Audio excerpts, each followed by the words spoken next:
Bien, abre su Biblia, por favor. En Hebreos capítulo 11, versículo 17. Hebreos capítulo 11, versículo 17 al 19. Continuamos con la serie La soberanía de Dios. Este es el sexto tema, que se titula Probados por Dios. Hebreos 11, 17. Por la fe Abraham, cuando fue probado, ofreció a Isaac, y el que había recibido las promesas ofrecía a su unigénito, habiéndosele dicho: en Isaac te será llamada descendencia, pensando que Dios es poderoso para levantar aún de entre los muertos, de donde, en sentido figurado, Abraham también volvió a recibir a su hijo Isaac. Bien, déjeme iniciar con la paráfrasis del mensaje de hace 8 días, que dice más o menos así: cuando yo entiendo que Dios en su omnisciencia y omnipresencia ve mis caminos, conoce el curso de mi vida, Él conoce la dirección de mis pasos, Él me probará como un metal, me pasará por el fuego, para investigar y examinar lo que hay en lo profundo de mi corazón. Esto es con el propósito de purificarlo, pero yo sé que saldré como el oro, porque sé que es necesario, me conviene que tenga que ser probado. Me voy a afligir, sí, pero también me pondré triste. Tendré situaciones de dolor y de adversidad. Sé que vendrán pruebas de todos colores, de todas formas. Tendré tiempos buenos y tiempos malos, tiempos de salud y de enfermedad, tiempos de escasez y de abundancia. Pero entiendo que mi fe tiene que pasar por el fuego del crisol. Dios tiene que probar mi fidelidad a Él.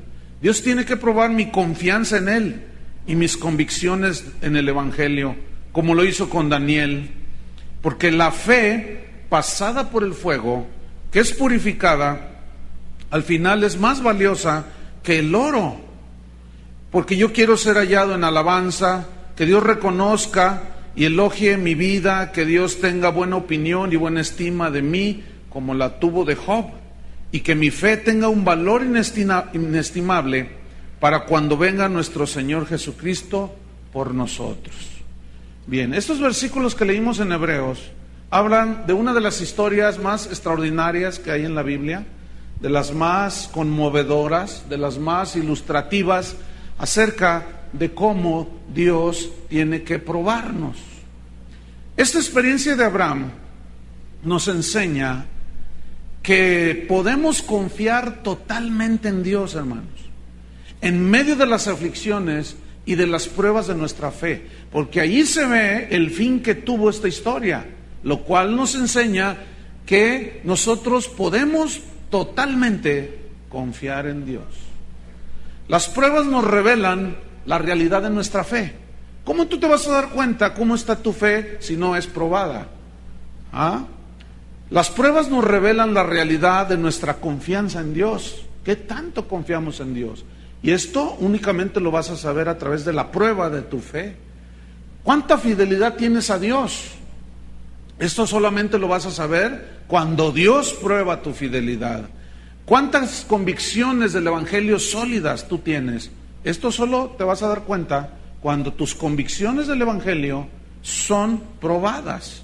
Si tu fe es débil, bueno, Él te probará para fortalecer la debilidad de tu fe. Si tu fe es fuerte, bueno, Dios te seguirá probando para hacerte más fuerte, para hacerte crecer más todavía. Hay un dicho por ahí, tiene sabiduría, que dice que no todo lo que brilla es oro. ¿Han oído ese proverbio, ese refrán? No todo lo que brilla es oro. Entonces para saber que el oro es genuino, hay que probarlo, porque no todo lo que brilla es oro. ¿A cuántos han fraudeado con un reloj supuesto de oro, una cadena supuesta de oro, y tú pensaste que habías hecho el negocio de tu vida? Cuando se te apareció aquel hombre: tengo a mi madrecita en el hospital, y te sacó 3 kilos de joyas. y brillaban como el oro.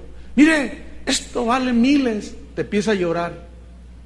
Esto vale miles, pero deme 500 pesos. Y tú, bien buena onda, sin avaricia en tu corazón, limpio y puro de corazón. Ay, oiga, pues bueno, lo voy a ayudar, oiga. Y ahí van los 500 pesos. Y al otro día todas esas joyas están verdes. Te vieron la cara de avaricioso. ¿Saben por qué tienen éxito esos fraudes? Porque apelan a la avaricia. Por eso tienen éxito. Y ahí Dios te probó para demostrarte que tienes avaricia en tu corazón. Pero no todo lo que brilla es oro.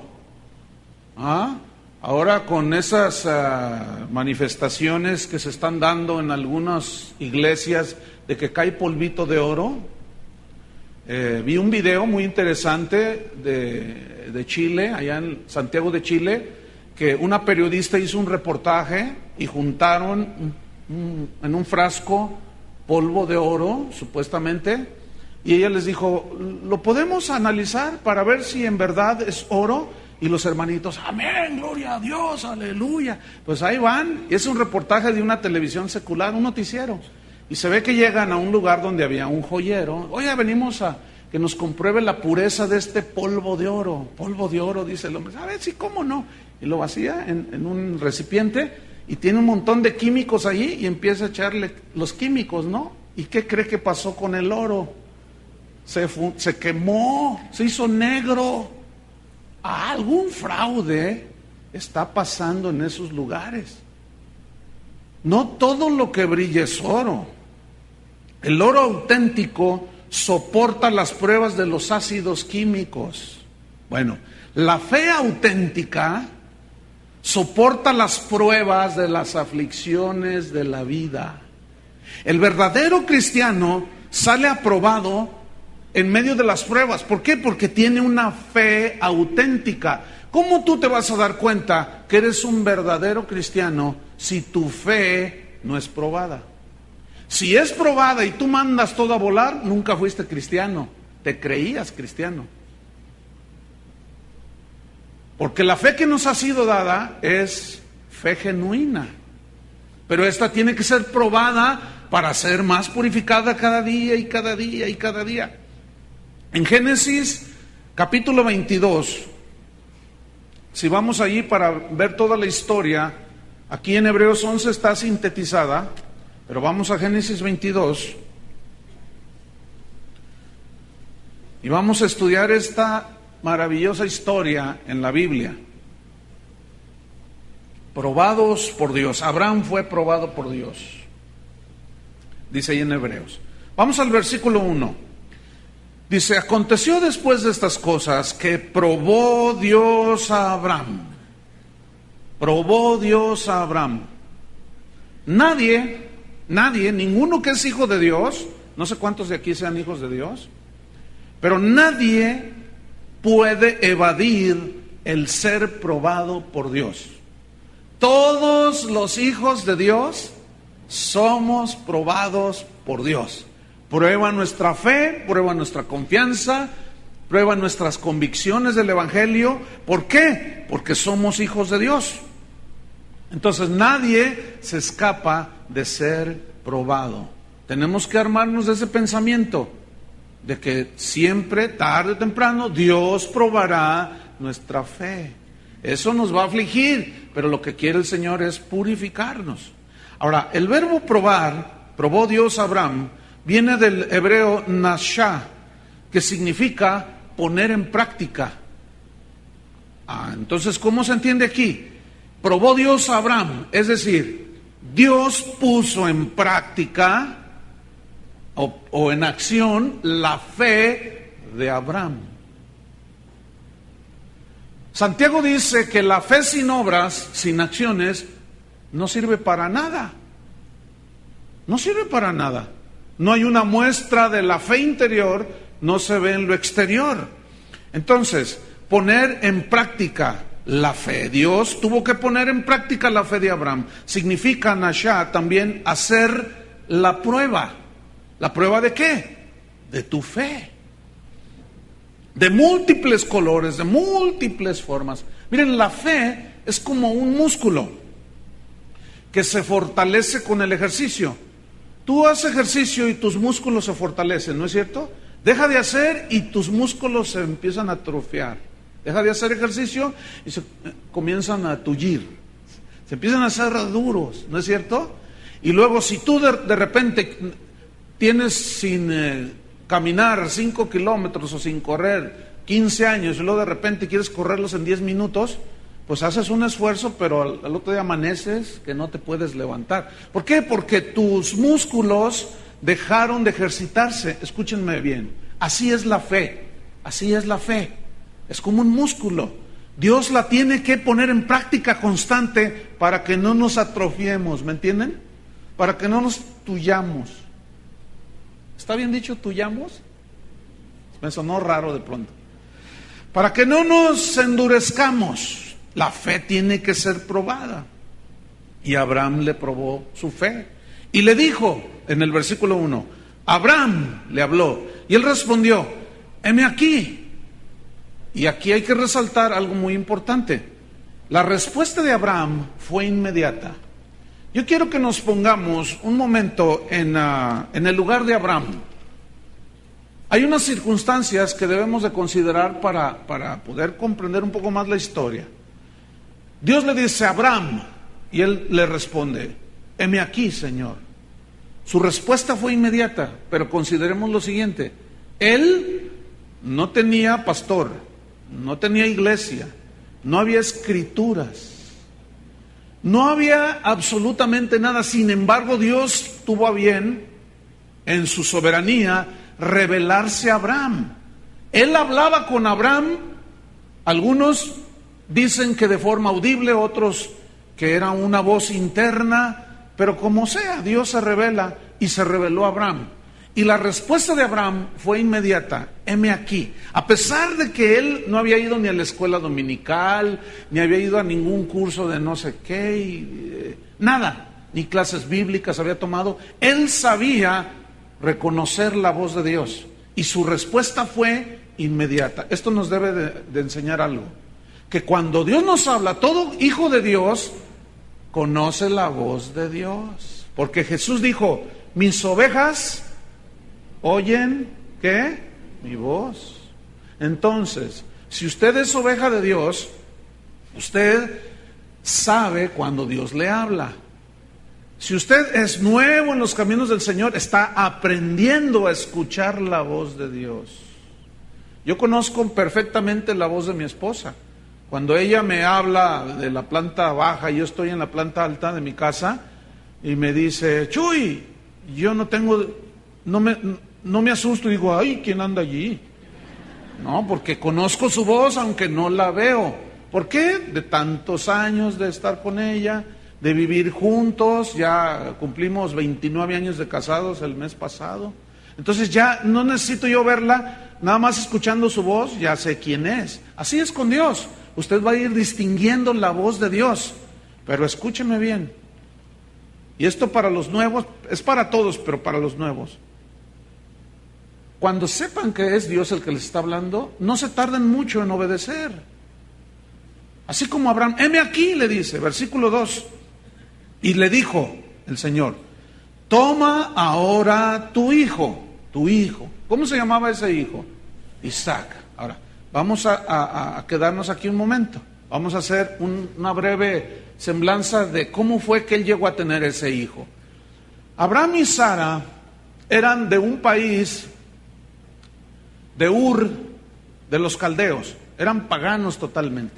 Cuando Dios se revela a ellos ya pues estaban casados, vivían juntos, pero ella era estéril, no podían tener hijos. Entonces Dios los escogió en su soberanía, los escogió a ellos para que de allí naciera el pueblo escogido por Dios, los judíos, los israelitas, porque de allí saldría y nacería el Salvador del mundo. Bien, Sara era estéril, eran ancianos. Entonces cuando Dios le habla, una de las promesas fue que Dios le iba a dar un hijo. Y bueno, pues así como que Sara se rió y de nervios, de gozo, de no, qué sé yo. Por cierto, Isaac significa risa, gozo, ¿sí? Entonces, dice que Dios les promete y ellos creyeron, y cuando pasó la costumbre de las mujeres, y cuando Abraham ya estaba bien viejito, y aparte ella era estéril, Dios los bendice con un hijo, y queda embarazada. Y nace un hijo que le pusieron Isaac en su vejez. Y yo creo que cuando iban a McDonald's, la gente le decía, oye, qué lindo está su nieto. Entonces ella dice, no es mi nieto, es nuestro hijo. ¿Se imaginan dos viejitos con un bebé?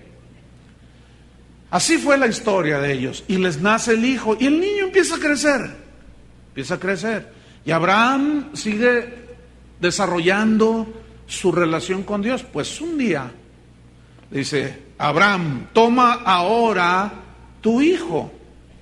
Y luego le enfatiza, tu único, Isaac. Y luego todavía le enfatiza más, a quien amas. ¿Ustedes creen que Abraham amaba a Isaac? Lo amaba, pero entrañablemente. Yo creo que a todo el mundo se lo presumía. Mira, lo tuve en mi vejez. Y cuando el niño iba creciendo, pues era el gozo de su corazón, era la risa en sus labios. El niño crecía, lo amaban, lo vestían, lo cuidaban, lo mandaron a la UDG a estudiar. Se preocupaban de él, lo amaban porque pues era el hijo de la promesa. Lo cuidaban tanto porque ellos sabían que Dios les había prometido que de él iba a nacer toda una descendencia. Entonces de pronto Dios le dice, ahora toma a tu hijo, a Isaac, al que tú amas. ¿Lo amas, Abraham? Sí, Señor. Después de ti es lo más grande que yo tengo. Después de ti es lo que más amo en la vida, porque Isaac simboliza lo que más amas en la vida.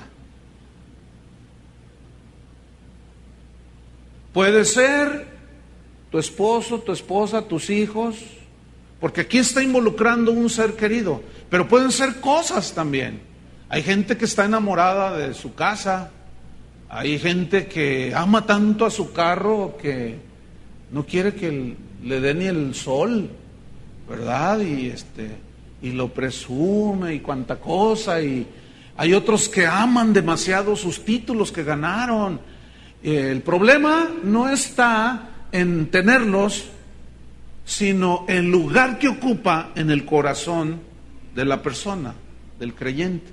Entonces Isaac simboliza muchas cosas, pero entre esas simboliza lo que más amamos. Ahora yo les pregunto, ¿qué más aman en la vida? Bueno, cada quien tiene sus prioridades en cuanto a amar. Dios está en primer lugar, después Isaac, después etcétera, etcétera. ¿Cómo está ahí? Bueno, sigamos la historia. Le dice, toma pues a Isaac, a quien amas, y vete a tierra de Moriah. Vete a tierra de Moriah.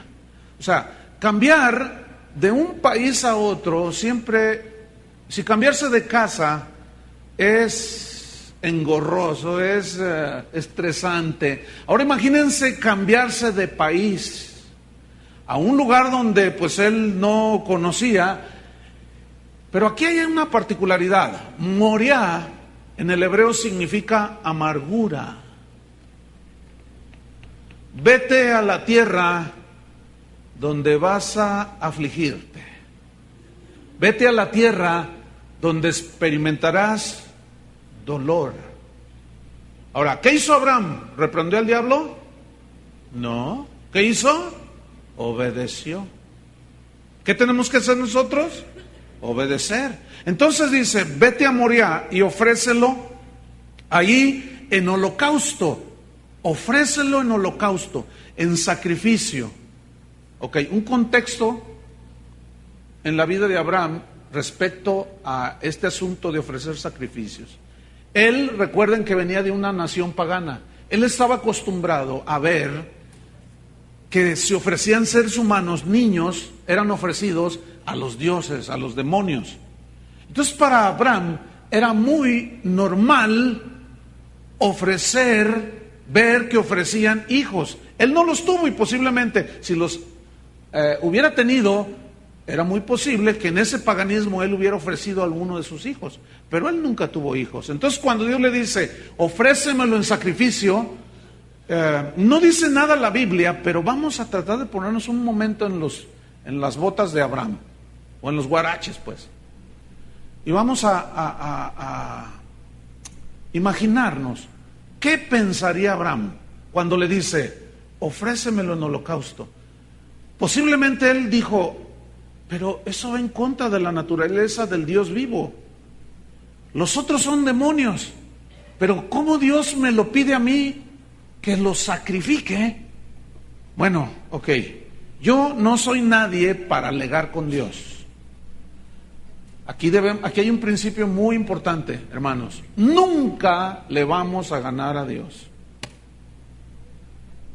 Pablo quiso hacerlo y Cristo le dijo, dura cosa te es dar puntapiés contra el aguijón.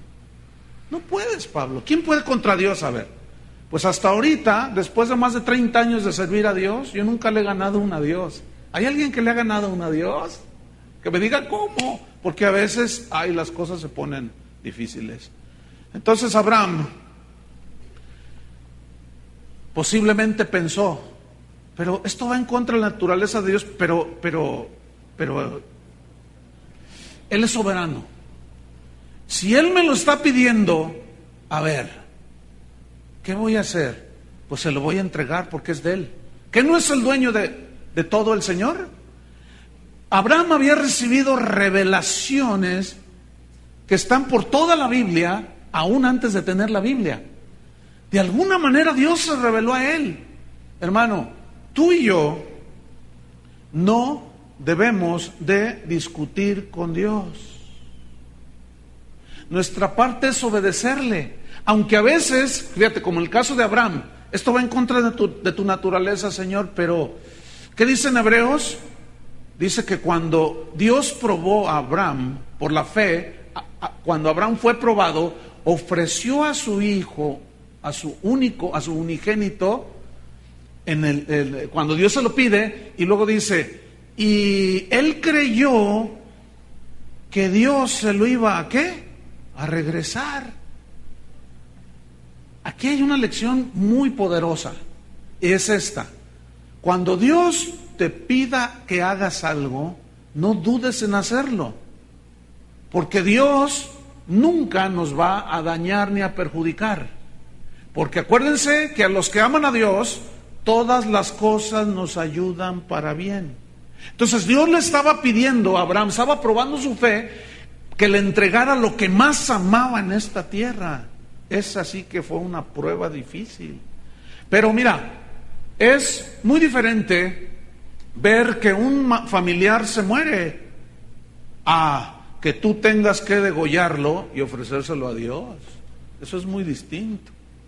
Pero Abraham, algo le decía en su corazón, en su espíritu, que Dios iba a hacer algo. Él simplemente obedeció. Y eso es lo que tenemos que hacer nosotros, hermanos. Simplemente obedecer. Confiar totalmente en Dios. Ayer una señora se subió aquí a platicar un momento conmigo y me dice, pastor, ¿recuerda que hace como 8 meses yo tuve un bebé y ese bebé nació con síndrome de Down? Y yo le dije, sí me acuerdo de usted perfectamente, dice, porque usted oró por él. Le digo, sí, ¿cómo está su bebé? Dice, pues hace un mes el Señor tuvo a bien llevárselo, pero él previamente me dijo, me lo voy a llevar. Yo le dije, Señor, pues es tuyo. Dice, y se lo llevó, el niño murió.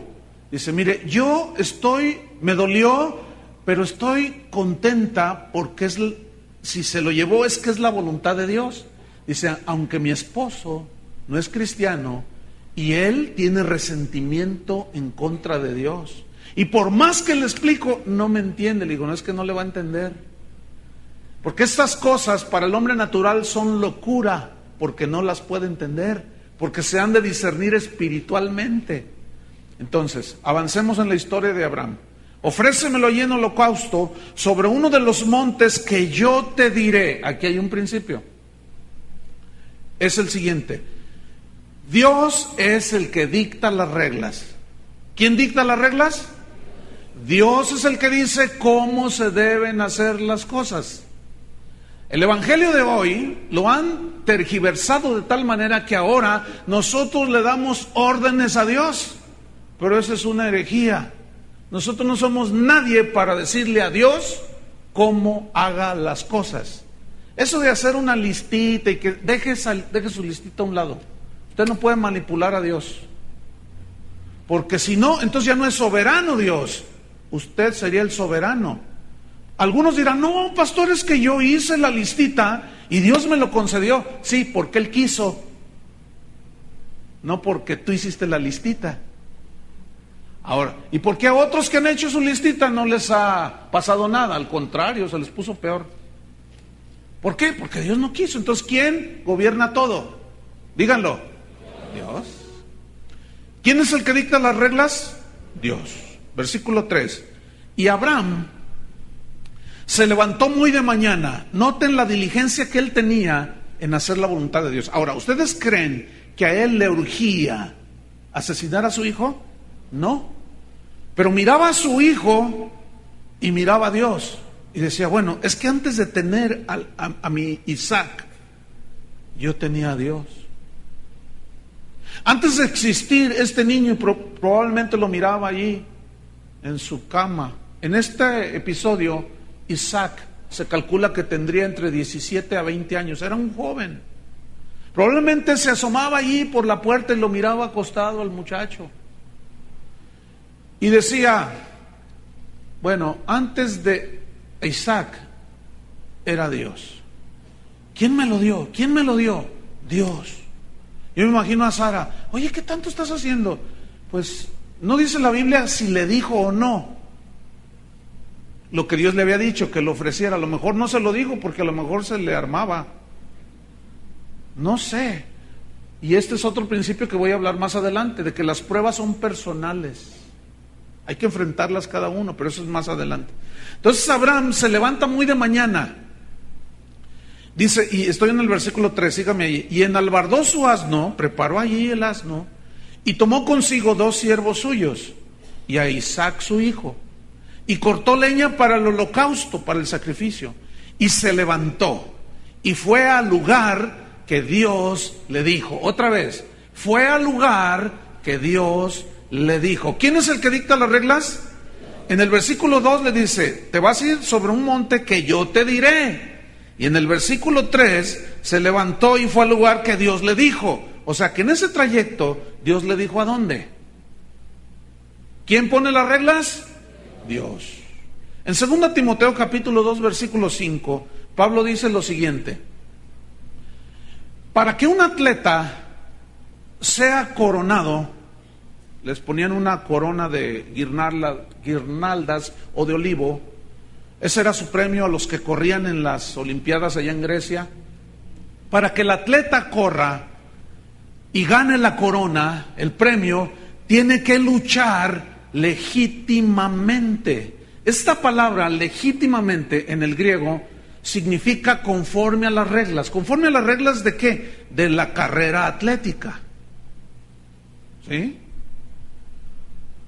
No sé cuántos supieron que hace, no sé, unas semanas, un famoso político mexicano, qué vergüenza, corrió un maratón en Alemania y pues se le ocurrió a mitad de la carrera hacer un atajo y llegó ahí los primeros, ¿no? Entonces pues lo descubrieron y le dijeron que pues no se valía hacer trampa. Fíjense qué tristeza, los mexicanos tenemos fama de tramposos. ¿Por qué será, oiga? ¿No le da vergüenza eso? En las Olimpiadas de los Estados Unidos, me acuerdo, tengo aquí muy claro, en la en uno de los maratones y en la caminata también, un mexicano ganó la medalla de oro, entró en primer lugar y alguien le puso una bandera y se enredó en la bandera y le pusieron un traje, un sombrero de charro y ¡viva México!, decía. Y en eso sale un señor, así viene caminando rápido, trae algo en su mano y le enseña una tarjeta y le hace así. Entonces el otro, ¿qué? Y se da la media vuelta y se va, descalificado. ¿Por qué? Porque violó las reglas. Porque las reglas de la caminata es: no puedes dar un paso sin despegar el pie que tienes atrás, y luego tienes que dar el paso pero sin despegar y iba corriendo. Atravesaron unos túneles y dijo: no, pues aquí nadie me ve, mexicano tenía que ser, aquí nadie me ve, y corría. Entonces ganaba, y luego ya después, pero lo vieron. Acaban de destituir a una famosísima corredora norteamericana.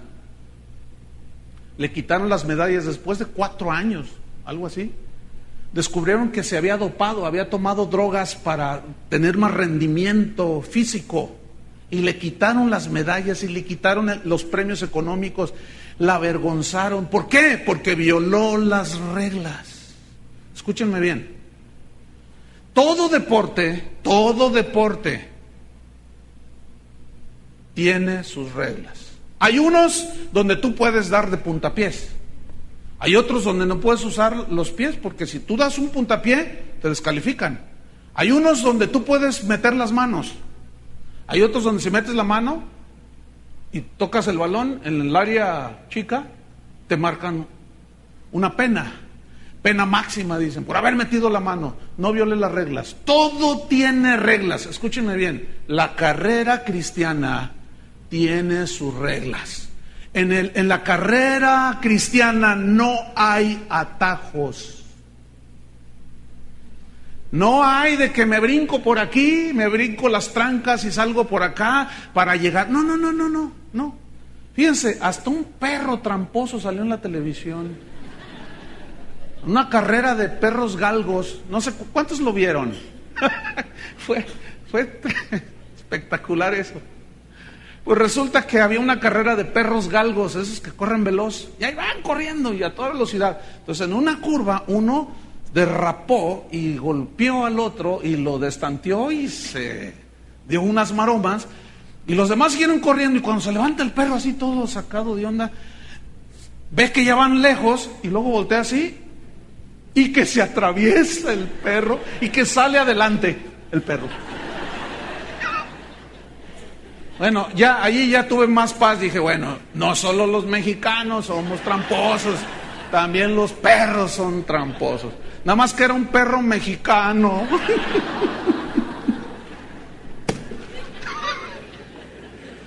Qué vergüenza. No, hermano. La carrera cristiana no tiene atajos. Usted no puede sacarle un atajo al asunto. Su fe será aprobada. Usted va corriendo la carrera cristiana. En el ministerio no hay atajos. El ministerio tiene sus reglas, hermanos. Hay una regla para pedir dinero, que son diezmos y ofrendas. Fuera de allí es puro robo. Esas son las reglas. ¿Cómo se van a hacer las cosas? Como Dios dijo. Y Abraham se fue al lugar como Dios le dijo, conforme a las reglas. Me estoy acordando de Noé. Noé hace un arca de tales medidas, de tantos pies de alto, de ancho, lo vas a calafatear de esta manera, le vas a poner, oye Señor, ¿y por qué no la hacemos un poco más alta? No, hazlo como te digo. Y dice que Noé hizo la barca tal y como Dios le dijo que la hiciera. A Moisés, cuando le presentó el proyecto del tabernáculo, dice, y lo vas a hacer conforme a lo que yo te diga. Yo quiero que noten que Moisés, Abraham, Noé, esos hombres de Dios y mujeres de Dios, hicieron las cosas conforme a las reglas. Hicieron las cosas como Dios les dijo que las hicieran. Eso es muy importante, hermanos. Yo no puedo inventar cómo hacer ciertas cosas en el ministerio o en la congregación. No puedo inventar, porque entonces ya sería religión. Entonces, bueno, por eso la Biblia es nuestro libro de texto. Fuera de si no está en la Biblia, yo no tengo por qué hacerlo, ni creerlo. ¿Estamos? Bueno, pues así era Abraham, de ese calibre. Versículo 4. Al tercer día, alzó Abraham sus ojos y vio el lugar de lejos. La frase al tercer día me habla de algo tremendo aquí. Caminó 3 días. Y durante 3 días llevaba clavado en su corazón el hecho de que tenía que sacrificar a su hijo. ¿Se imaginan en las noches cuando acampaban? Su hijo Isaac, que se acostaba a dormir y luego lo miraba. Yo me imagino a Abraham que lloraba. Mi hijo, pero Señor, pero yo te lo voy a entregar. Yo te lo voy a entregar. 3 días, hermano, caminando. Al tercer día, imagínense la agonía que él sentía. Dice que alzó Abraham sus ojos y vio de lejos el lugar que Dios le había dicho. Versículo 5. Entonces dijo Abraham a sus siervos: esperad aquí con el asno, y yo y el muchacho iremos hasta allí y adoraremos y volveremos a vosotros. Aquí hay varios principios muy importantes. El primero está al principio en el versículo 5, esperad aquí con el asno. O sea, espérense aquí. Eso nos habla de que las pruebas son personales. Cada quien tiene que enfrentar sus pruebas de fe, de convicción, de confianza en Dios. A veces va a haber escasez, a veces va a haber abundancia, a veces va a haber enfermedad, a veces tenemos que enfrentar cada uno nuestras propias pruebas, nuestras propias conflictos, nuestros propios aflicciones. Hay gente que dice: no, a mí no me gustan las iglesias grandes porque allí nadie le hace caso a uno. Pues no venimos para que alguien nos haga caso de algo. Venimos porque venimos a buscar al que sí nos ve, como nos sentamos, como nos acostamos. Todavía no está la palabra en mi boca y todo lo sabe. Él conoce lo profundo de mi corazón. Así es que si los demás pues no me hacen caso, pues no me interesa a mí. Pablo, en el libro de los Gálatas, en el último capítulo, dice que cada uno, sobrellevad las cargas los unos con los otros. O sea, hay que apoyarse. Pero después, en el siguiente 2 versículos abajo, dice: pero cada uno llevará su propia carga. Entonces, algunos dicen: oye, se está contradiciendo. Dice que sobrellevemos las cargas los unos de los otros. Luego dice que cada quien llevará su propia carga. No se está contradiciendo. Es que son cosas diferentes. Cuando yo estoy en una prueba, es una prueba personal. Usted no puede hacer nada por mí, solamente orar. Y eso es sobrellevar la carga. Señor, fortalece a la hermana. Señor, fortalece a los hermanos. Como la familia que me escribió un correo, vienen aquí y me dijeron: pastor, nunca en nuestra vida habíamos tenido pruebas tan tremendas, tan difíciles. Dice, pero tenemos gozo en el corazón porque con la enseñanza de la soberanía de Dios estamos plenamente confiando en que Dios todo lo va a hacer que obre para nuestro bien. Fíjate qué diferente manera de ver las cosas, ¿no es cierto? Entonces, ¿cómo es que llevamos nuestra carga personal? Cada quien lleva sus propias pruebas. ¿Me explico? ¿Sí? Usted puede estar en una prueba. Yo no puedo hacer absolutamente nada. No puedo ni atar al diablo, ni reprenderlo, ni decirle a Dios: Señor, quítale esa prueba. ¿Por qué te portas mal con esta señora? Mira nomás cómo la tienes. ¿Cómo voy a hacer eso yo? ¿Pero qué puedo orar? Que Dios te fortalezca en medio de la prueba. Y ahí ya estoy yo llevando junto contigo la carga, pero tú te enfrentas a tu propia carga. El otro día estaba hablando con una persona y me dice, pastor, fíjate que tengo problemas económicos. Él es un ministro. Y me dice, y conforme llevaba la plática, pues yo estaba discerniendo que me iba a pedir prestado. Entonces, antes de que lo hiciera, el Señor me dice, no le prestes nada. Y yo bien contento, ¿no? Dije, no, con mucho gusto, Señor. Claro que sí, Padre, no le presto nada. Entonces, claramente me dijo el Señor, si tú le prestas, vas a bloquear, vas a detener que yo esté tratando con su fe de Él. Porque Él está poniendo su fe en los hombres. ¿Saben qué? Los pastores somos muy dados a alzar nuestros ojos hacia el norte, de donde vendrá nuestro socorro. A ver si entienden. Nuestro socorro viene de los gringos, que hicieron todo.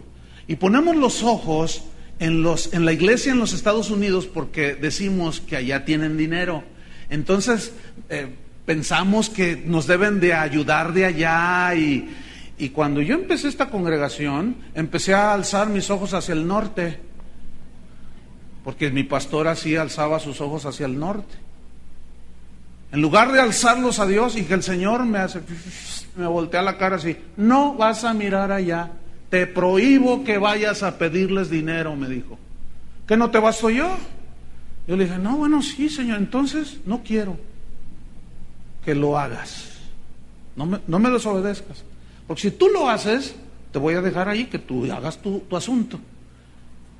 Entonces me dice, voy a hacer un trato contigo, tú ocúpate de lo mío, yo me ocupo de lo tuyo, ¿le entras o no? Entonces yo como el de, ¿y la Cheyenne, pa? Así como, o sea, queriendo allá, mira, todo eso, ¿y la Cheyenne, pa? Ay, hermano, un día entrando a los Estados Unidos, le presento ahí mi pasaporte, ven la visa y te tienen ahí checado. ¿A qué te dedicas? Le digo, soy pastor. Ah, pues ahí tienen todo el récord, ¿no? Saben todo. Movía la computadora. ¿Y a qué vienes a los Estados Unidos? Le digo, vengo a una conferencia. Y luego me mira, ¿estás seguro que vienes a una conferencia? Yo le dije, sí. Dice, pues no te creo, fíjate. Era un paisa. Era un mexicano el que estaba atendiendo, ¿verdad? En la migración. Entonces me dice, pues no te creo, fíjate. Y le dije, bueno, pues ese es asunto suyo. No, ni te me pongas así. Pues usted tampoco me hable así. Yo le estoy diciendo la verdad. Dice, mira, yo sé a qué vienen los pastores a Estados Unidos. Vienen a sacudir el árbol. ¿Entienden eso? A sacudir el árbol. O sea, vamos por dólares y luego nos traemos dólares. Yo le dije, pues fíjese que no es el caso y nunca lo he hecho. Al contrario, le dije, vengo a una de las congregaciones que nosotros hemos fundado con mexicanos que hemos enviado de México, y de México los sostenemos con dólares prietos. Así no le dije, ¿eh? No, yo estoy aquí, no lo dije así porque no me deja entrar. Le dije, no, lo que sí le dije fue, nosotros lo sostenemos con dólares mexicanos. Y me dice, ¿me quieres ver la cara o qué? ¿A poco de México ustedes van a mandar gente y los van a sostener? Dice, mira, no te voy a dejar entrar. Le dije, bueno, investigue. Pues voy a investigar, y empieza. Y que saca todo ahí y dice, mira, me dice, vas a entrar, me dice. Te voy a dejar entrar. Pero donde yo te vea que haces tu girita ahí para andar recabando fondos, dice, te echo del país, dice, te voy a seguir. Le dije, yo no tengo nada que esconder. Bueno, está bien. Y me meto. ¿Saben por qué se portan así? Porque muchos pastores alzan sus ojos hacia el norte, en lugar de hacia Dios. Hermano, si usted está en una necesidad, no vea a su compadre. ¡Salud! No vea a los hermanos allí a ver a quién le puede ayudar. No, hermanos, ¿a quién vio Abraham? ¿A quién debemos de ver? Señor, confío en ti, pero voy con el compadre. Entonces, ¿por qué no se espera a que si usted tiene una necesidad del tipo que sea, ¿por qué no se espera que Dios obre? Mira qué hermoso es cuando usted con sus propios ojos, cuando en su propia experiencia ve que Dios obra a su favor, pero muchos no lo hacen. Entonces, volviendo al pastor que me iba a pedir dinero, me dice el Señor, no le prestes nada, porque si tú le prestas vas a detener que yo estoy tratando con él. Entonces yo le dije, bueno Señor, dame palabras, y comencé a darle consejo, comencé a hablar con él. Entonces me dice, no me pidió, pero como iba su plática, por ahí iba el asunto. Pero cuando yo le dije, no, es que sabes una cosa, y le empecé a compartir este principio, y me dice, no, ¿sabes qué, Chuy? Tienes razón. No, voy ahorita con mi esposa, mis hijos, vamos a enfrentar nosotros la situación. Gracias, me dice, salió bien contento, voy bien contento, me dice. Eso es, cada quien tiene que enfrentar su propia situación personal, sus pruebas personales. Entonces les dice, volviendo al versículo 5, esperad aquí con el asno y yo y el muchacho iremos allá y adoraremos. A mí me impresiona este verbo, adoraremos. Viene del hebreo shakha, que significa postrarse, significa rendir homenaje ante su soberanía. Es reconocerlo, Señor, tú eres el poderoso, tú todo lo sabes, estás en todo lugar, tú eres el dueño de todo, yo estoy en esta situación, pero voy a descansar como el apóstol Juan en el pecho de Jesús. Totalmente voy a abandonarme a descansar, como cuando te acuestas en tu cama en la noche. ¿Cómo dejas caer el cuerpo en la cama? Así descansas. No te acuestas todo duro así, ¿verdad? No, descansas. Bueno, en la fe es algo así. La fe descansa en el poder de Dios. La fe descansa en la omnisciencia de Dios, que todo lo sabe. La fe del cristiano descansa en la omnipotencia de Dios. La fe del cristiano descansa en la soberanía de Dios. ¿Están entendiendo?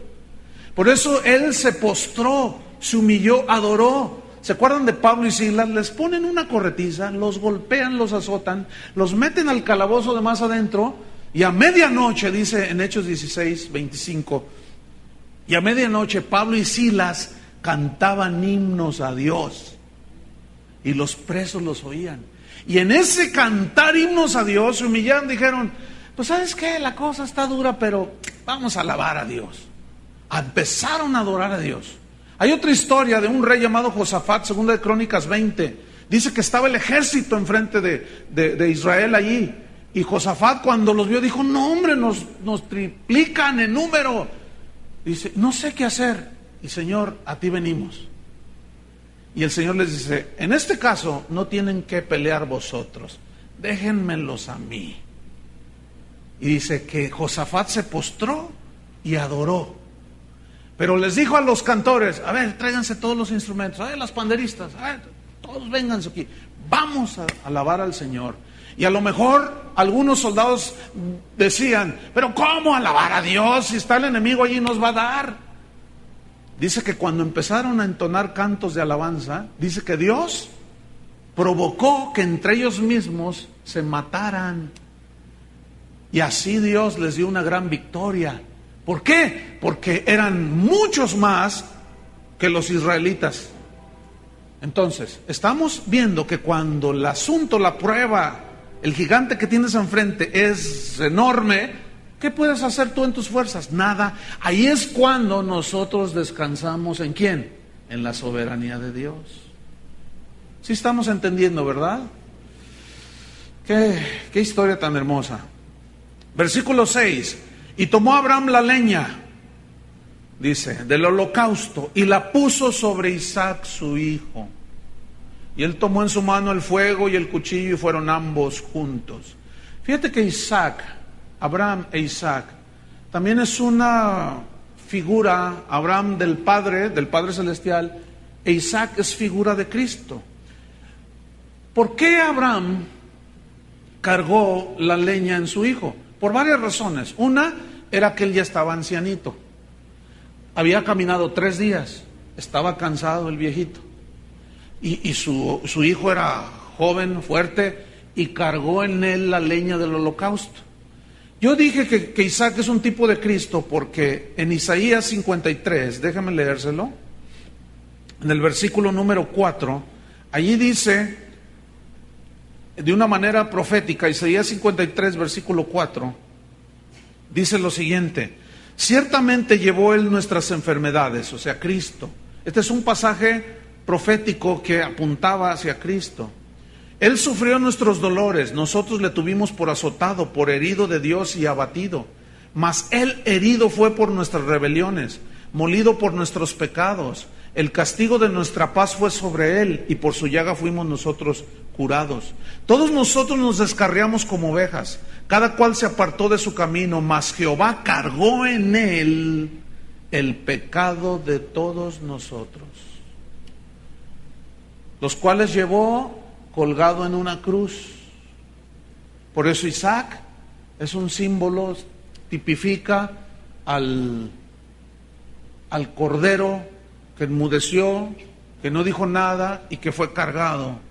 Entonces, allí toma Abraham a su hijo Isaac, volvamos al Génesis 22, y puso la carga en su hijo, tomó en su mano el fuego, o sea, una antorcha, y el cuchillo, y fueron ambos juntos. Vean qué historia en el versículo 7. Entonces, dice, habló Isaac a Abraham, su padre, y le dijo: Padre mío. Pero en el hebreo esta frase es muy tierna. Es: oye, papi. Y luego le responde Abraham: heme aquí, mi hijo. O sea, también aquí la palabra es hijito. Hijito. ¿Qué sentiste tú cuando tu hijo te dijo por primera vez papi? Le presumías a todo el mundo, ¿no es cierto? Ya sabe decir papá. Mira, a ver, diles. Y el chiquillo: papi. ¿Te acuerdas? Era toda una ternura. Entonces, oye, papi, ¿qué pasó, mijito? ¿Qué pasó, mijito? Y él dijo: he aquí el fuego. Aquí está el fuego. Y aquí está la leña. Mas ¿dónde está el cordero para el holocausto? ¿Por qué sabía Isaac que había que ofrecerse un cordero? Porque Abraham le enseñó. ¿Quién le enseñó a Abraham? Dios. Y allí ya se estaba profetizando que debería de ser un cordero inocente, sin mancha. Isaac era totalmente inocente, era un jovencito, casi un niño. Cristo, dice la Biblia, era inocente, sin mancha, apartado de los pecadores. Nunca hizo mal, nunca hizo ningún mal, ni pecó, ni habló cosas que no se deben de hablar. Era el Cordero Santo. Cuando Juan el Bautista lo miró cuando estaba bautizando, dijo: he aquí el Cordero de Dios que quita el pecado del mundo. El Cordero de Dios. Este tenía que ser ofrecido, un cordero totalmente blanquito de su lana, totalmente blanquito. No tenía que estar cojo ni tuerto, tenía que estar perfecto. Tenía que ser un corderito sin mancha que tipificaba a Cristo, el Cordero de Dios. Bueno, Isaac le dice: pues aquí está todo esto, pero ¿dónde está el cordero para el holocausto? Esta pregunta de seguro penetró hasta lo más profundo del corazón de Abraham. Yo creo que penetró más. Esta pregunta era tan penetrante como el fuego funde el hierro. Yo creo que el corazón de Abraham, imagínense, ¿no? Se derretía totalmente. Pero hay algo que quiero resaltar aquí. Nunca se ve a un Abraham que exteriormente haya él manifestado algo, sino aquí vemos una situación muy importante. Abraham aquí ya había crecido en la fe, pero Dios quería purificar su fe todavía más. Entonces vemos a un hombre que resistía la prueba, que resistía la aflicción, que resistió hasta el límite la prueba de su fe.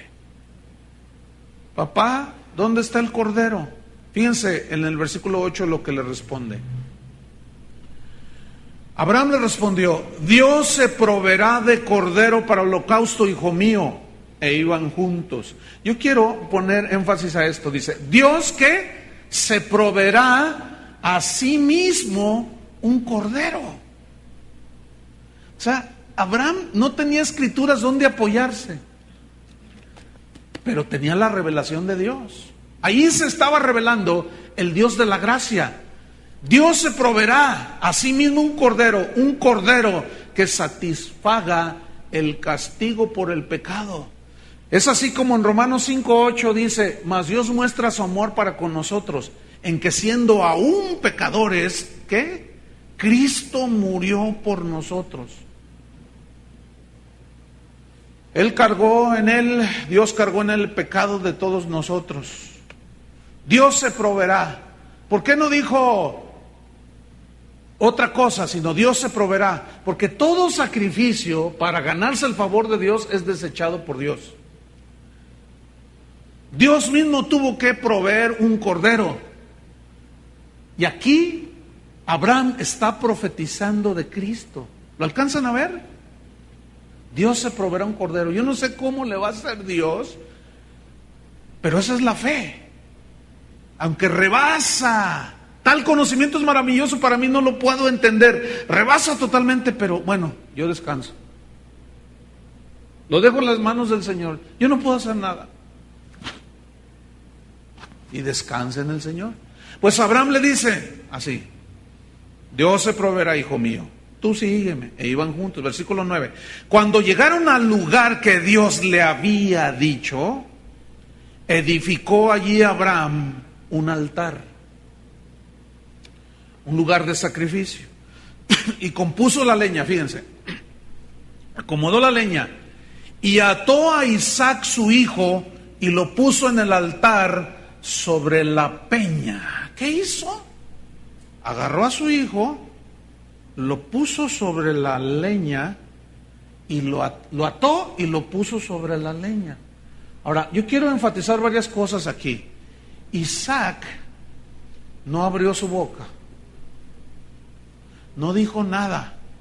Y esto también está apuntando hacia Cristo. Como oveja fue llevado al matadero, dijo Isaías 53, versículo 7. Enmudeció, cayó, no abrió su boca. Así fue llevado Cristo a la cruz, ¿no es cierto? En total obediencia y sumisión a la voluntad de Dios. En esa lucha, cuando estaba en Getsemaní, dijo: Padre, no se haga mi voluntad sino la tuya. Y se levanta y dice: ya está hecho todo, vamos. Y encuentra a todos dormidos.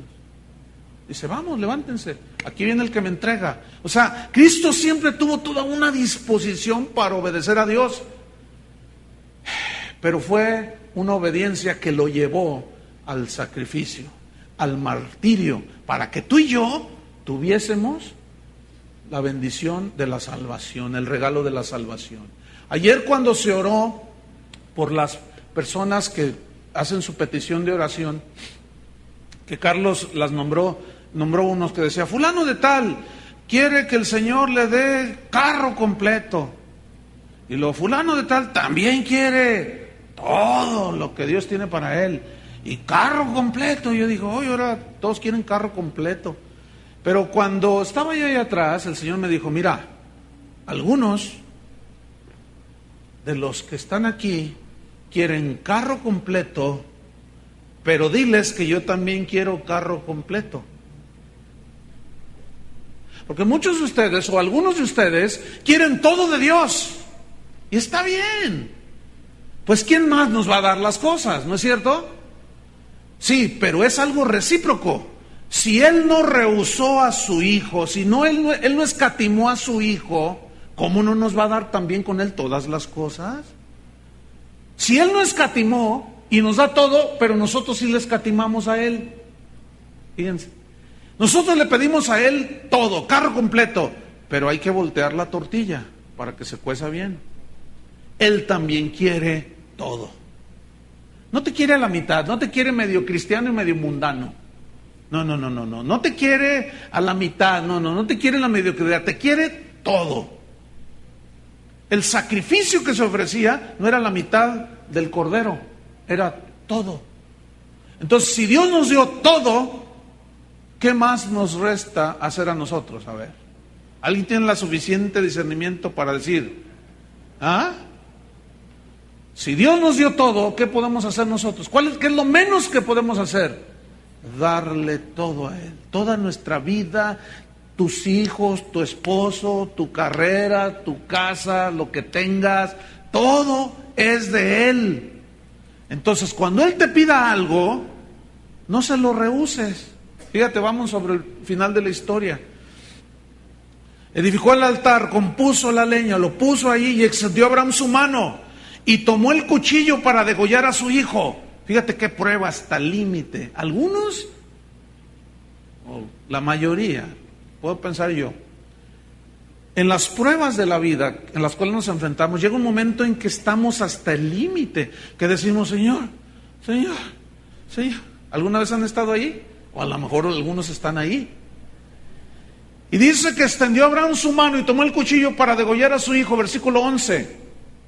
Dice, entonces el ángel de Jehová, que todos los teólogos concuerdan en que el ángel de Jehová es Cristo. Entonces dice, y el ángel de Jehová le dio voces desde el cielo y le dijo, Abraham, Abraham. 2 veces se lo tuvo que repetir. Y él respondió, heme aquí, y dijo, no extiendas tu mano. Él ya iba así, mira, Abraham, Abraham, ¿qué Señor, qué? No extiendas tu mano. Imagínense. No extiendas tu mano, le dice, sobre el muchacho, ni le hagas nada, porque ya conozco que temes a Dios. Pregunta, ¿él sabía lo que iba a hacer Abraham? Sí, pero ¿por qué lo probó hasta el límite? ¿Saben por qué y para qué? Para crecerlo más en la fe, porque él iba a ser el padre de todos en cuanto a la fe. Abraham es el padre de la fe, es el ejemplo a seguir terrenal de alguien que por la fe alcanzó todo. ¿Ven? Y por la fe enfrentó las pruebas más tremendas que una persona se pueda enfrentar. No extiendas tu mano, ahora conozco que temes a Dios, que respetas a Dios, que me obedeces. Ahora, fíjense lo que viene al final. Por cuanto no me rehusaste a tu hijo, no me rehusaste a tu hijo, tu único. Entonces alzó Abraham sus ojos y miró, y aquí a sus espaldas un carnero trabado en un zarzal por sus cuernos. Y fue Abraham y tomó el carnero y lo ofreció en holocausto en lugar de su hijo. Y quiero poner énfasis a esto, mire. ¿Cómo estaba Abraham? Viejito. ¿Qué más? Cansado. ¿Qué más? Afligido por la prueba. Viene el rescate de Dios. Yo quiero que noten cómo él nunca rehusó no enfrentarse a la prueba. Cuando dijo iremos y adoraremos y volveremos, dijo. Estaba usando el verdadero lenguaje de la fe. Pero él nunca dijo, yo reprendo esto, yo rechazo esto, yo cancelo esto. Y no sé cuánto rollo hace uno hoy. No. Hay que enfrentar las pruebas, hermanos. Entonces Abraham dice que alzó sus ojos y vio que estaba un carnero trabado por los cuernos en unas ramas allí. Ahora, ¿cómo está Abraham? Viejito, cansado, estresado, lloroso. Ahora, un carnero es un animal fuerte, hermanos. Y esto es bien importante. Un carnero es un animal fuerte. Mínimo 70 kilos. Y con la fuerza que tienen y en los cuernos, él se quería destrabar el carnero. Entonces el viejito cansado, sudado y estresado, va y toma el carnero. ¿Cómo le hizo? Si era un viejito cansado y estresado. ¿Saben por qué? ¿De dónde le salieron esas fuerzas, hermano? Este es el punto. Cuando nosotros enfrentamos las pruebas y descansamos en el Señor, aunque sea hasta el límite, Es entonces cuando somos débiles que somos fuertes. ¿De dónde sacó Abraham esa fuerza? Porque fue y agarró el carnero, fíjate, lo agarró. Seguramente lo sujetó de los cuernos y quitó las ramas y lo agarró, dice. Y lo amarró y lo puso ahí en el altar y lo sacrificó. Abraham salió muy fortalecido de la prueba de su fe. Ese es el punto, hermano. No sé si lo están captando. ¿Cómo vas a salir después de que enfrentas tus pruebas? Como el viejito Abraham, que estaba todo cansado, estresado, viejito, sin fuerzas, pero como obedeció a Dios, salió con toda la fuerza. ¿Qué dice la Biblia? Los que esperan a Jehová, nuevas fuerzas tendrán. Volarán como las águilas, correrán y no se cansarán. ¿Cómo es eso? Los que esperan a Jehová. A que Dios obre a favor de ellos. ¿Están notando que la prueba de nuestra fe es para purificarla y salir más fuertes? Aquí está, hermanos. Y ofreció el holocausto. Y llamó a Abraham el nombre de aquel lugar, Jehová proveerá. En el hebreo es Jehová Jireh. Jehová proveerá. Por tanto se dice hoy, en el monte de Jehová será provisto. O sea, Dios siempre proveerá. No te dejará allí para siempre. Versículo 15, llamó el ángel de Jehová a Abraham por segunda vez desde el cielo y dijo, por mí mismo he jurado, dice Jehová, por cuanto has hecho esto y no me has rehusado tu hijo, tu único hijo. En Hebreos 6:13 dice que Dios, no encontrando otro mayor que él, juró por sí mismo. Buscó y dijo, bueno, Abraham, te juro por mí. Imagínate, te juro por mí, Abraham, que si tú me obedeces y me sigues con corazón perfecto, te juro por mí que te voy a bendecir, te voy a multiplicar, te voy a hacer grande y vas a tener una descendencia poderosa por mí. ¿Tú crees que Dios va a falsear ese juramento? No. Terminamos con la historia. De cierto, dice, por cuanto no me ha rehusado tu hijo, tu único hijo, de cierto te bendeciré y multiplicaré tu descendencia como las estrellas del cielo y como la arena que está a la orilla del mar, y tu descendencia poseerá las puertas de sus enemigos. En tu simiente serán benditas todas las naciones de la tierra, por cuanto obedeciste. ¿Dónde está el secreto? En la obediencia. Obedeciste a mi voz. Y volvió Abraham a sus siervos y se levantaron y se fueron juntos a Bérseba, y habitó Abraham en Bérseba. ¿Saben qué significa Bérseba? Significa pozo del juramento. Porque allí ellos habían excavado pozos para dar de beber al ganado, que tenían bastante. ¿Dónde vivió Abraham? En el pozo, en la tierra del pozo, de los pozos del juramento. ¿Qué no es que es la palabra de Dios? Jesús dijo, el cielo y la tierra pasarán, mas mi palabra no pasará. ¿Dónde tenemos que estar nosotros habitando y viviendo? ¿En dónde? En Bérseba. O sea, en la palabra de Dios. Porque el Señor no se va a negar a sí mismo. Si Él dijo que un día iba a volver por nosotros, va a volver. Si Él dijo, en el mundo tendréis aflicciones, pero confíen, descansen. Yo he vencido al mundo. Tenemos que descansar. ¿Entendieron el mensaje, hermanos? Que es necesario que nuestra fe sea probada. Pónganse de pie.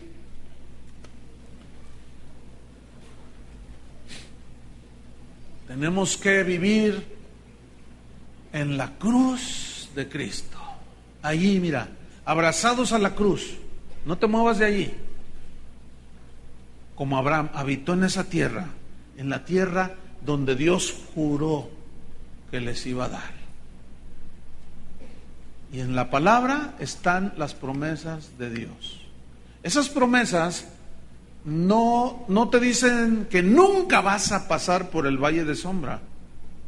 No, eso nunca promete Dios.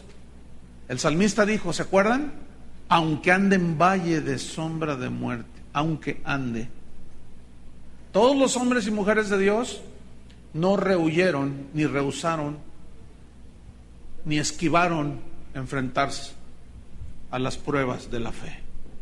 Por eso Hebreos 11 está una lista impresionante de lo que se ha llamado la lista de los héroes de la fe.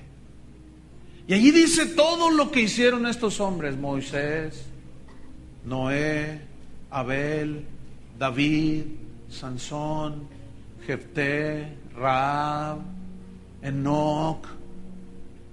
Todos fueron probados y salieron aprobados. ¿Por qué? Porque obedecieron a Dios. ¿Qué debemos hacer nosotros, hermanos? Obedecer. Levanta tus manos a Dios. Sabemos que los que aman a Dios, todas las cosas nos ayudan para bien. Levantar las manos es una señal de rendición a Dios. Eso significa, eso estamos diciendo cuando levantamos las manos a Dios. Señor, yo me rindo a ti. No podemos estar luchando. Es mejor obedecer, hermanos.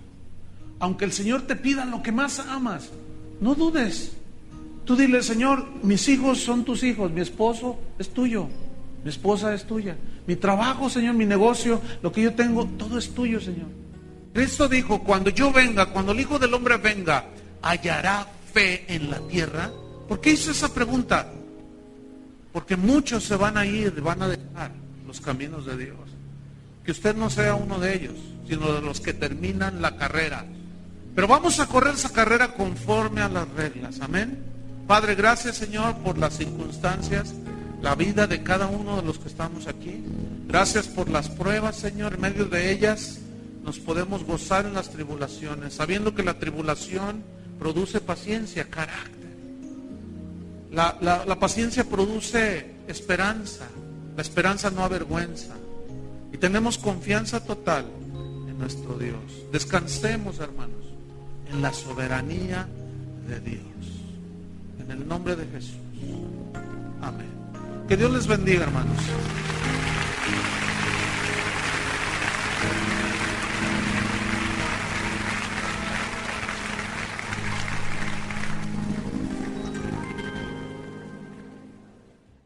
Bien, abre su Biblia, por favor.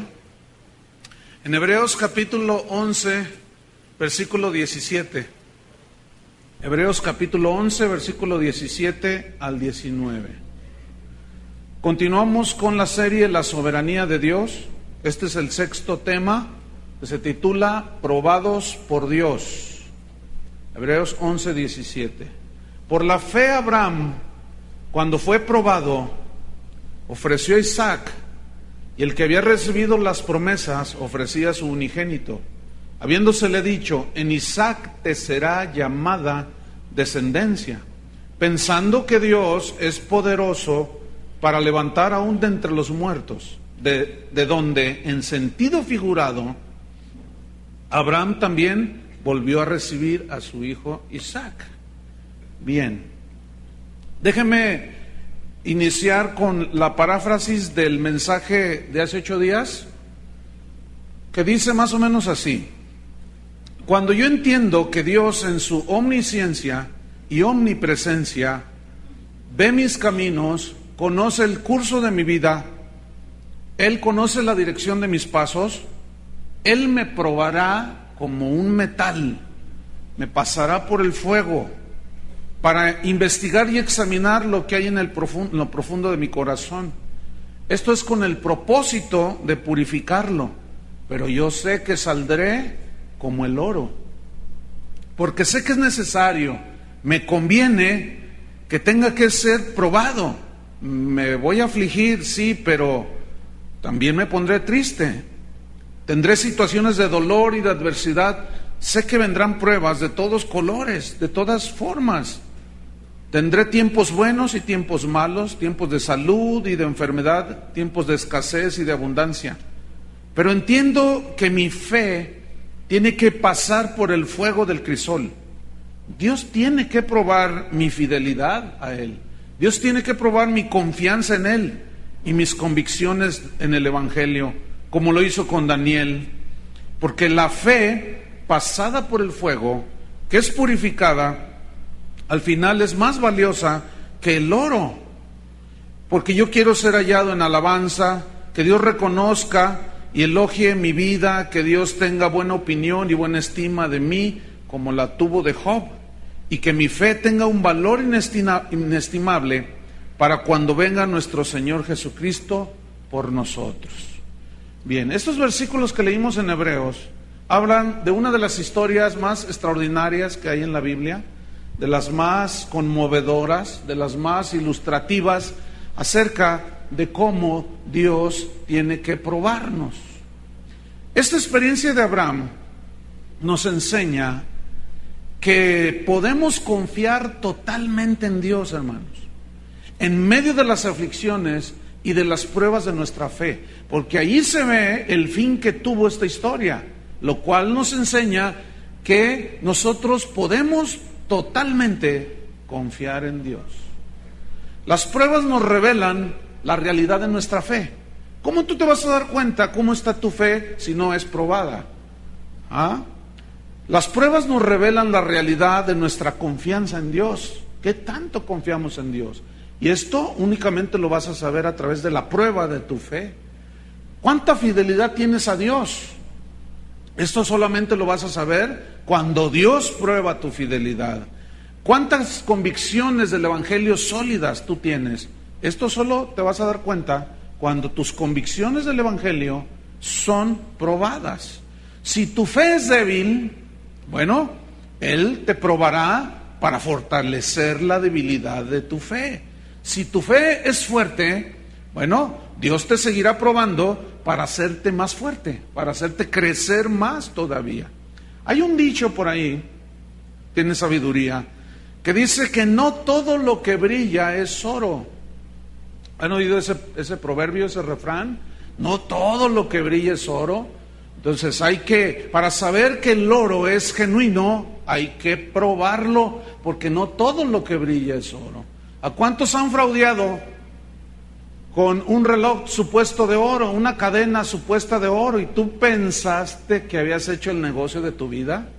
Cuando se te apareció aquel hombre, tengo a mi madrecita en el hospital, y te sacó 3 kilos de joyas y brillaban como el oro. Mire, esto vale miles. Te empieza a llorar. Esto vale miles, pero deme 500 pesos. Y tú, bien buena onda, sin avaricia en tu corazón, limpio y puro de corazón. Ay, oiga, pues bueno, lo voy a ayudar, oiga. Y ahí van los 500 pesos. Y al otro día todas esas joyas están verdes. Te vieron la cara de avaricioso. ¿Saben por qué tienen éxito esos fraudes? Porque apelan a la avaricia. Por eso tienen éxito. Y ahí Dios te probó para demostrarte que tienes avaricia en tu corazón. Pero no todo lo que brilla es oro. Ahora con esas manifestaciones que se están dando en algunas iglesias de que cae polvito de oro, vi un video muy interesante de Chile, allá en Santiago de Chile, que una periodista hizo un reportaje y juntaron en un frasco polvo de oro, supuestamente, y ella les dijo, ¿lo podemos analizar para ver si en verdad es oro? Y los hermanitos, amén, gloria a Dios, aleluya. Pues ahí van, es un reportaje de una televisión secular, un noticiero, y se ve que llegan a un lugar donde había un joyero. Oye, venimos a que nos compruebe la pureza de este polvo de oro, dice el hombre. A ver, sí, cómo no. Y lo vacía en un recipiente y tiene un montón de químicos allí y empieza a echarle los químicos, ¿no? ¿Y qué cree que pasó con el oro? Se quemó, se hizo negro. Algún fraude está pasando en esos lugares. No todo lo que brilla es oro. El oro auténtico soporta las pruebas de los ácidos químicos. Bueno, la fe auténtica soporta las pruebas de las aflicciones de la vida. El verdadero cristiano sale aprobado en medio de las pruebas. ¿Por qué? Porque tiene una fe auténtica. ¿cómo tú te vas a dar cuenta que eres un verdadero cristiano si tu fe no es probada? Si es probada y tú mandas todo a volar, nunca fuiste cristiano, te creías cristiano. Porque la fe que nos ha sido dada es fe genuina, pero esta tiene que ser probada para ser más purificada cada día y cada día y cada día. En Génesis capítulo 22, si vamos allí para ver toda la historia, aquí en Hebreos 11 está sintetizada, pero vamos a Génesis 22 y vamos a estudiar esta maravillosa historia en la Biblia. Probados por Dios. Abraham fue probado por Dios. Dice ahí en Hebreos. ¿Está bien dicho tuyamos? Me sonó raro de pronto. Para que no nos endurezcamos, la fe tiene que ser probada. Y Abraham le probó su fe. Y le dijo, en el versículo 1, Abraham le habló. Y él respondió, heme aquí. Y aquí hay que resaltar algo muy importante. La respuesta de Abraham fue inmediata. Yo quiero que nos pongamos un momento en el lugar de Abraham. Hay unas circunstancias que debemos de considerar para poder comprender un poco más la historia. Dios le dice a Abraham, y él le responde, heme aquí, Señor. Su respuesta fue inmediata, pero consideremos lo siguiente.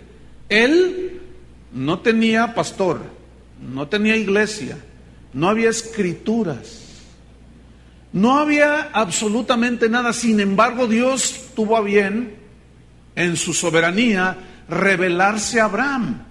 Él hablaba con Abraham, algunos dicen que de forma audible, otros que era una voz interna, pero como sea, Dios se revela y se reveló a Abraham.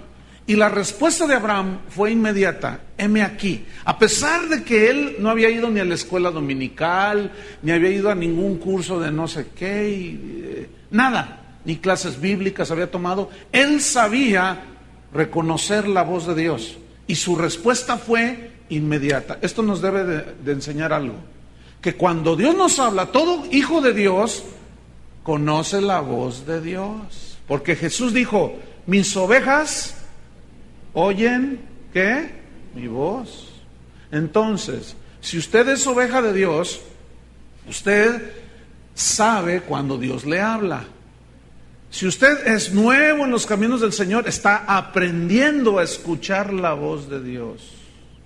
Yo conozco perfectamente la voz de mi esposa.